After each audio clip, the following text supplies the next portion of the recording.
Сәлем достар. Менің арнама тіркеліп, лүпіл басуды ұмытпаймыз. Ал мен сіздерге келесі қызықты әңгімемді айтып беремін. Аға, мынау пальтоны анам алсам бола ма? Деп сұрады 10 жастағы кішкентай қыз. Ол бай кісі ауладағы қоқыс жәшігінің қасында жаңа ғана тастап кеткен қымбат пальтоға қарап тұр еді. Ер адам артына бұрылып, таңдана қасын көтерді. Балалардың мұндай жерде, әсіресе қоқыс жанында өзіне сөз қатуы өте сирек болатын. Ол жарқыраған қара көлігіне отырып кетпекші болған, бірақ аялдады. Бай қызға көз жүгіртті. Үстінде ескі, жеңі тозған күртеше, бір емес бірнеше маусымда өткергені анық еді. Жанында ешқандай ересек жоқ, тек баланың үлкен көздері үміт пен қорқынышқа толып тұрды. Бай тосын өтінішке сәл әбден жымиып қойды. Өзі тастамақ болған ескі пальтосын беру оған қиын емес еді. Оның гардеробында әлі талай қымбат киім ілулі тұр. Ер адам иығын қиқаң еткізді. Қажет болса, әрине ала ғой. Қыз өте бақытына сене алмады. Ол ауыр ерлер пальтосын абайлап көтеріп, жапырақтардан сілкіп тазалады. Пальто бүтін күйінде, әрі өтте жылы көрінді. Анам қатты қуанатын болды, деп ойлады ол жүзінде жылы жымиыс пайда болып. Өйткені оның анасының мұндай жақсы дүниесі ешқашан болмаған. Қыз олжасын кеудесіне қыса ұстап, «Сізге көп рахмет», деп сыңғырлап алғысын айтты. Ер адам басын изеді де, балаға неге кенеттен ескі пальто керек болғанына онша мән бермей, көлігіне беттеді. Рульге отырып, орнынан қозғалды. Артқы айнадан соңғы рет қарап еді, қыз әлі қоқыс жәшігінің жанында тұр. Қолындағы пальтосын құшақтап, қазына тауып алғандай бақытты жымиып тұр екен. Бай кісі кеудесінде бір сәтке жылы сезімнің толқынын сезді, бірақ неге екенін өзі де түсінбеді. Ақыры ол үшін бұл болмашы нәрсе, қажетсіз қоқыс қана еді. Әлбетте, олардың отбасы тым кедей шығар. Әйтпесе бала ескі пальтоға сонша қуанып немене, деп ойлады ол іштей. Алайда бірер минуттан кейін қыз жайлы ойларынан арылды. Ер адам ойларын жұмыс мәселелеріне аударып, басты көшеге бұрылды да өзі маңызды шаруаларына асықты. Қыздың аты Айгүл еді. Ол анасымен ескі кірпіш үйдің көрші ауласында тұратын. Анасы Гүлжан қызын жалғыз өзі тәрбиелеп өсірді. Айгүлдің әкесі отбасынан баяғыда кетіп қалып, мүлде көмектеспейтін. Гүлжан бірнеше жерде жұмыс істейтін. Таңертең подъездерді жинап, кешке дүкенде еден жуатын. Ақша ең қажеттісіне ғана жететін, ал жаңа жылы пальто алуға мүлде ақшасы келмейтін. Қыз жақындап қалды. Ал Айгүл күн сайын анасын таңертең жұмысқа кетерде жұқа, тозып біткен күртешесін қымтанып киіп шығатынын көріп жүрді. Қыздың жаны ауыратын, анасының тоңғанын сезген сайын. Сондықтан ол қоқыс жәшігінің жанында тұрған бай кісінің қолындағы ескі пальтосын байқап қалып, сол сәтте оны сұрап алуға бекінді. Әрине Гүлжан қызына мұндайды айтуға ешқашан бармас еді. Бұл Айгүлдің өз ойы болатын. Анасын қуантып, қыста тоңып қалмасын деген тілекпен жасаған қадамы.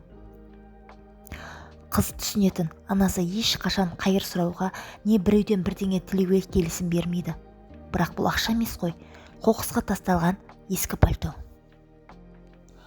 Мұнда қорқатындай, не ұялатындай ештеңе жоқ, деп өзін жұбатты Айгүл. Оның үстіне ол сүйікті анасын қатты қуандырғысы келді.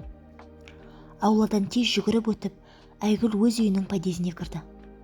Олардың пәтері ең жоғарғы 5-ші қабатта болатын. Әрі лифт жоқ еді. Кішкентай бөлме коммуналдық пәтердің ішіндегі бір бөлме. Қыз кілтті әрең бұрап есікті ашып ішке кірді. Үйдің іші салқын әрі бос еді. Анасы Гүлжан әлі екінші жұмысынан қайтпаған. Айгүл үйде жалғыз қалды. Ол пальтоны мұқият орындықтың арқалығына жайып қойды. Әлсіз шамның жарығында пальто тіпті салмақты көрінді. Ұзын, қатаң пішіңді, қымбат матадан тігілген, астары да тегіс, әдемі еді. Иығында белгілі бір брендтің жапсырмасы қалған. Бірақ Айгүл ол атауды білмеді. Дегенмен бұл өте қымбат киім екенін сезді. Қыз қолымен жұмсақ матаны сипап, анасының қалай қуанатынын көз алдына елестетті. Жүрегі шаттыққа толып, анасын күткен сәтті асыға күтті. Бірақ кенет есіне түсті. Пальто қоқыстың жанынан табылған ғой. Демек ол лас болуы мүмкін. Әрі сыйлық жасамас бұрын қалталарын тексеріп алу керек еді. Ішінде бірдеңе қалып қойған жоқ па екен? Айгүл олжасын мұқият қарауға шешім қабылдады. Сыртқы түгелімен жақсы екен. Барлық түймелері орнында. Тек астары шәл шаңдаған. Ол үлкен жан қалталарын тексерді. Ішінде тек шаң мен ескі кәмпит орамасы ғана бар болып шықты. Басқа ештеңе табылмады. Бірақ қыз қолын ішкі кеуде қалтасына салғанда, саусақтары бір қатты нәрсеге тірелді. Әсер дегенде оны сыртқа шығарды да таңырқап аһ ұрды. Қолында қалыңдау мөрленген конверт тұрды. Алдыңғы бетінде әдемі жазумен Болат Асқарұлына деп жазылыпты. Конверттің бос емес екені анық еді. Қыздың қолы толқудан дірілдеп кетті. Ол оны ашқысы келді, бірақ ішкі дауысы тоқтатты. Бұл бөтеннің дүниесі, болмайды. Бірақ қойшы, пальтоны өзі тастап кеткен ғой. Мүмкін ішінде бір маңызды нәрсе бар шығар. Хат па, әлде құжат па. Бірақ бір хат конвертті мұншалық қалың қылмайды ғой. Бәлкім ақша шығар деген жынды ой жылт етті. Жүрегі одан сайын дүрсілдей соқты. Айгүл бөтеннің затын алуға болмайтынын білетін. Бірақ пальтоны өздеріне берген. Демек иесі қалталарды тексермеген болса, конвертте ешкімге керек болмағаны ғой. Бір шама ойланғаннан кейін ол қағазды жыртып алмайын деп, конверттің шетін абайлап ашты. Ішінде шынымен де ақша қалыңдап, резеңкемен байланған күйде жатыр екен. Және кішкентай бір жазба қағаз. Айгүлдің көздері шарасынан шыға жаздады. Өмірінде ол мұнша ақшаны жақыннан көрген емес. Тек теледидардан ғана көретін. Айгүл ақырын жазбаны алып, жайлап ашты. Кішкентай қағазда қайырымдылыққа, балалар үйіне, бақыт үшін деп жазылыпты. Қыз бұл сөздің мағынасын көмексіз түсінді. Қайырымдылық деген мұқтаж жандарға көмектесу үшін ақша беру екенін білетін. Демек әлгі бай кісі Болат Асқарұлы бұл ақшаны балалар үйіне бермек болған сияқты. Бірақ қалайша ақша ескі пальтоның қалтасында ұмыт қалған? Бәлкім ол ақшаны бөлек қойып, кейін апарам деп ойлаған да үлгермеген шығар. Немесе пальтоны шкафқа іліп қойғанда мүлде есінен шығып кеткен. Ақыры қазір конвертпен қоса қоқысқа лақтыра салған. Қалай болғанда да ақша жақсылыққа арналса да өз иесіне жетпей азақ қалған еді. Тіпті қоқысқа кетуі мүмкін болатын. Айгүлдің басы айналып кетті. Бұл өте үлкен сома еді. Әсіресе олар үшін, анасы мен өзі үшін. Оның санасында екі дауыс айқаса бастады. Бірі сыбырлады. Міне ғажайып. Бұл ақша анаңа да саған да көмектеседі. Әлгі кісі бәрібір пальтоны тастады. Ол жоғалғанын да байқамайды. Демек, алуға болады. Ақша қайырымдылыққа арналған ғой. Ал сендер де мұқтаж емессіңдер ме? Ал екінші қаталдау дауыс қарсы шықты. Бұл сенің ақшаң емес. Оны өзіңе қалдыруға болмайды. Ол жетімдерге арналды. Егер сен иемденсең, әрі балаларды, әрі сол адамды алдаған боласың. Анаң қарсы болады. Ол адал жан. Ұзақ қиналған ойдан кейін Айгүл өзін қолға алды. Конвертті диванның астына мұқият жасырып қойды да, шешесі келгенде бәрін айтып, бірге дұрыс шешім қабылдауға бекінді. Шамамен 1 сағаттай уақыт өтті. Сырт қараңғылап үлгерген. Сол сәтте есік сыртынан таныс аяқ дыбысы мен шаршаған күрсініс естілді. Есік ашылып, қолында ауыр сөмкесі бар Гүлжан ішке кірді. Айгүл қуаныштан жарқырап анасына қарсы жүгіріп шықты. «Анашым, қарашы, менде не бар?» деп айқайлап жіберді. Гүлжан әрең жымиып, тозығы жеткен күртешесін шешті де, сол кезде ғана қызының иығында қымбат ерлер пальтосы тұрғанын байқап қалды. «Бұл не, Айгүлжан? Қайдан алдың мұны?» деді ол қатаңдау үнмен қабағын түйіп. «Анашым, ренжімеші, өтінемін», деп асығыс сөйлеп кетті Айгүл. Ауыр пальтоны шешіп, анасына ұсына берді. «Мен бір ағаның бұл пальтоны аулада қоқысқа тастап кеткенін көрдім. Ол өте бай еді, қымбат көлігі де бар. Мен сен үшін сұрадым, ол рұқсат етті. Саған сыйлық жасағым келді. Бұл сондай жылы, қыста тоңбайсың». Әйел абдырап, маңдайын сипап өтті. Оның алғашқы ойы қызын қатты зеку болды.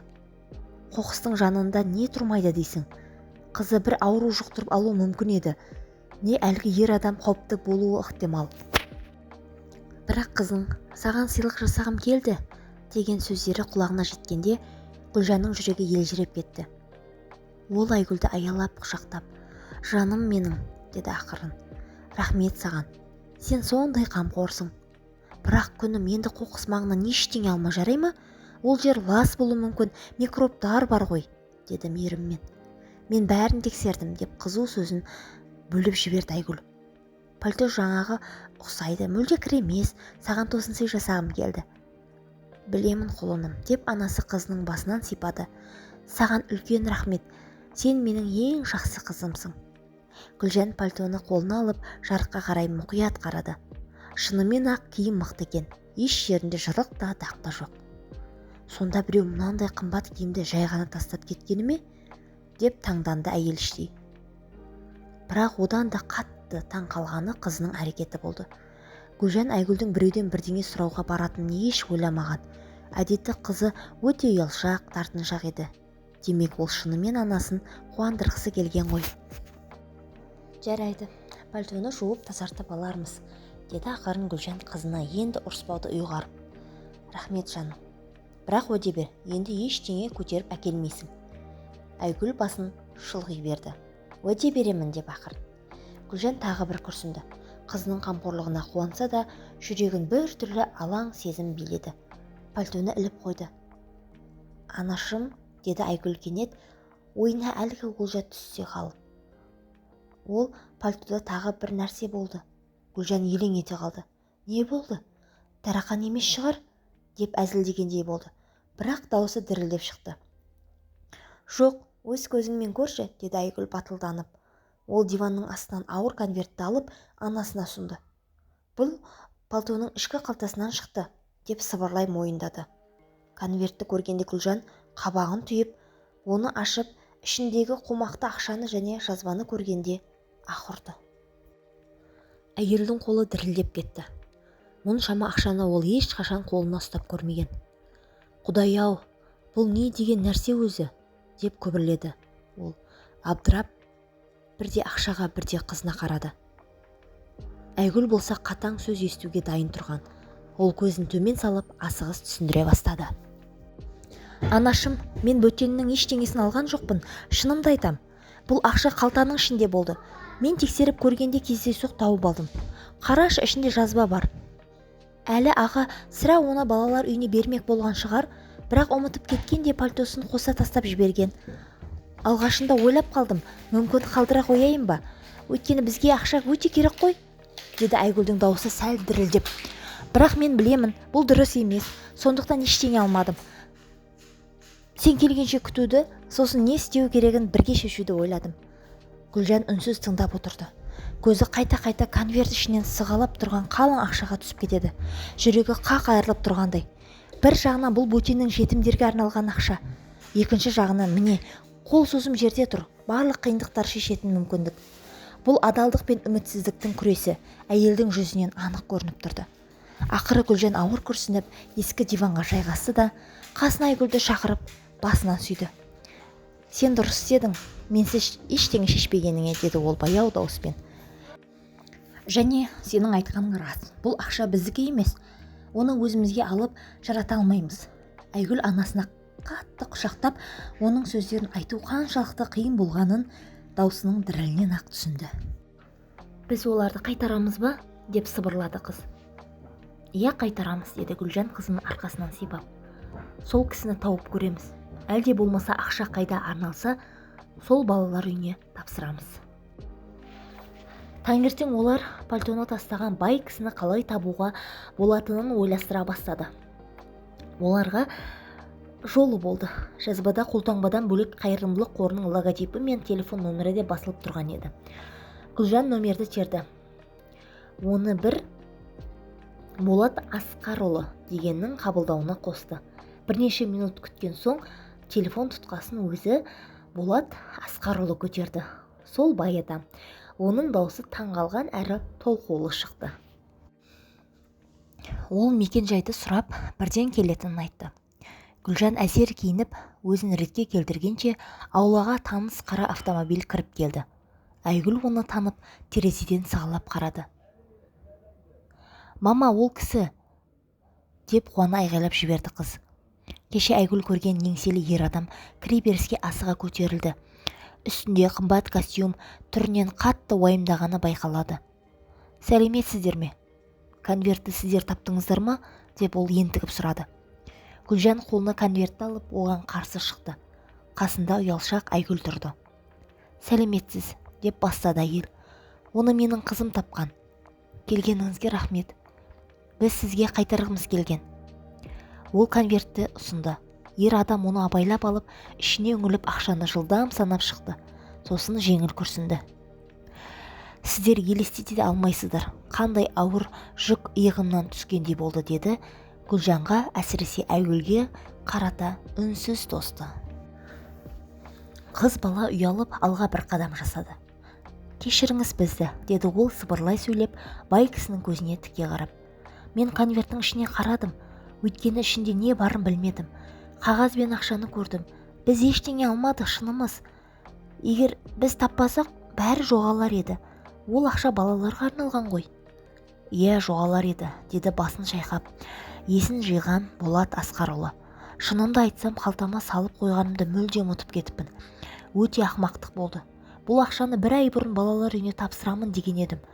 Бірақ мен шұғыл шетелге шақырып алды. Ал кеше гардеробты реттеп жатып, ескі пальтоны кедергі болмасын деп лақтырып жібердім. Конверт жайлы есіме де түспеді. Құдайға шүкір, ол дұрыс адамдардың қолына түскен екен». Ол шын көңілден сөйлеп тұрды. Бірақ бір сәтте сөзін үзіп қойды. Әйел мен қызға тағы бір қарады. Тар коммуналка мен олардың қарапайым түрі бәрін айқын көрсетіп тұрды. «Білесіздер ме?» деді ол кенет бәсең дауыспен. «Мен сіздердің аттарыңызды да сұрамаппын ғой». «Мен Гүлжанмын, ал мынау қызым Айгүл», деп жауап берді әйел. «Танысқаныма қуаныштымын. Ал менің атым Болат Асқарұлы. Оны өздеріңіз де түсініп отырған шығарсыздар», деді ер адам. Ол бір сәт ойланып қалды да сөзін жалғады. «Көремін, тұрмыстарыңыз онша жақсы емес. Неге сонда ақшаны өздеріңізге қалдырмадыңыздар? Ашық айтайын, мен оны бірден байқамаста едім, тіпті мүлде есімнен шығып кетуі де мүмкін еді». Гүлжан қысылып қалды, не айтарын білмеді. Ал Айгүл қонақтың көзіне тіке қарап батыл дауыспен айтып салды. «Бірақ бұл адалдыққа жатпайды ғой, біреудің ақшасын алу. Сіз ол ақшаны балаларға көмектесу үшін бөлдіңіз, басқа жолмен істей алмадық». Асқар Болатұлы баяу басын изеді, көзінен үлкен құрмет сезілді. «Сіздер ғажайып адамдар екенсіздер», деді ол жай дауыспен. «Қазіргі заманда мұндай соманы қайтарғандар аз болар еді. Біліңіздер, бақыт балалар үйі мен үшін қымбат. Өйткені мен де кезінде ата-анасыз өстім. Мені әжем тәрбиеледі. Сондықтан қолымнан келгенше жетімдерге көмектесемін.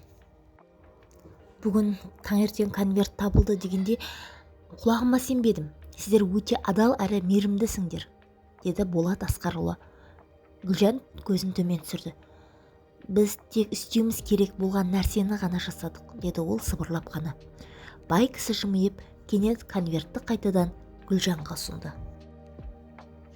«Гүлжан, не істеп тұрсыз? Біз мұны қабылдай алмаймыз», деп шошып кетті ол. Бір қадам артқа шегінді. «Тоқтай тұрыңыз», деп жұмсақ тоқтатты оны Болат Асқарұлы. «Мен үшін бұл ақшаның игі іске жұмсалуы маңызды еді. Егер рұқсат етсеңіз, сол игіліктің бір бөлігі сіз бен қызыңызға да тисе деймін». Ол тағы да конвертті ұсынып, абыржып қалған Гүлжанның алақанына қыстырды. «Ал балалар үйіне алаңдамаңыз. Олар үшін мен жаңа сома бөлемін. Мен сіздердің қалай өмір сүріп жатқандарыңызды көріп тұрмын және көмектескім келеді. Мұны менің сіздің отбасыңызға жасаған жеке қайырымдылығым деп қабылдаңыздар», деді сабырлы үнмен. Гүлжан сілейіп тұрып қалды. Бір қолында ақша толы конверт, көз алдында бай кісі. «Жоқ, біз мұны қабылдай алмаймыз. Бұл тым жомарттық», деп сыбырлады ол. «Қабылдай аласыз», деді жылы жымиды Болат Асқарұлы. «Өйткені сіздер осыған лайықсыздар. Сіздердің адалдықтарыңыз бәрінен де артық. өтінемін, бас тартпаңыздар. Гүлжанның жанарына жас іркілді. Ол қызының қолын қатты қысып, рахмет деп сыбырлады, әлі де өз бақытына сенбей. Мен тіпті сізге қалай алғыс айтарымды да білмеймін, деді ол. Маған ештеңе қажет емес, деп жымиып жауап берді Болат Асқарұлы. Ол төс қалтасынан кішкентай визит картасын алып шықты. Міне алыңыз, мұнда менің көмекшімнің телефоны және жұмыс нөмірім жазылған. Егер бірдеңе қажет болса, ұялмаңыз. Мүмкін жұмысқа, құжаттарға немесе басқа нәрсеге қатысты болса, айта салыңыз. Гүлжан карточканы екі қолмен алып, құлап кетердей сақтықпен ұстап қалды. Қарапайым ғана қағаз, үстінде жинақы шрифт, бірақ ол қолында үміттің кілтін сезінгендей. Болат Асқарұлы бұдан артық ештеңе демеді. Тек басын изеп, артына қарамай шығып кетті. Кейде тағдыр бізді айқай шусыз, үлкен сынақсыз-ақ тексереді. Көзге көрінер таңдау да бермей, жай ғана жол айрығына қояды. Алу немесе қайтару, жабылу немесе қол созу. Ал қиын сәтте де адал қалғандарға тағдыр өз жолымен жауап береді. Күтпеген жерден, бірақ жомарт түрде. Гүлжан мен Айгүл ақшаға толы конвертті қайтарып қана қойған жоқ. Олар ең қымбат нәрсені сақтап қалды. Ар ұятын, абыройын және мейірімін. Ал сол кісінің өзі оларға тек сенім емес, болашаққа мүмкіндік сыйлады. Тірек берді, дәлелдеді. Жақсылық әрқашан өз жолын табады. Кейде қажет нәрсе тек дұрыс таңдау жасау, тіпті оны ешкім байқамайтындай көрінсе де. Әңгіме ұнаған болса, арнама тіркеліп, лүпіл басуды ұмытпаймыз. Алдын ала рахмет.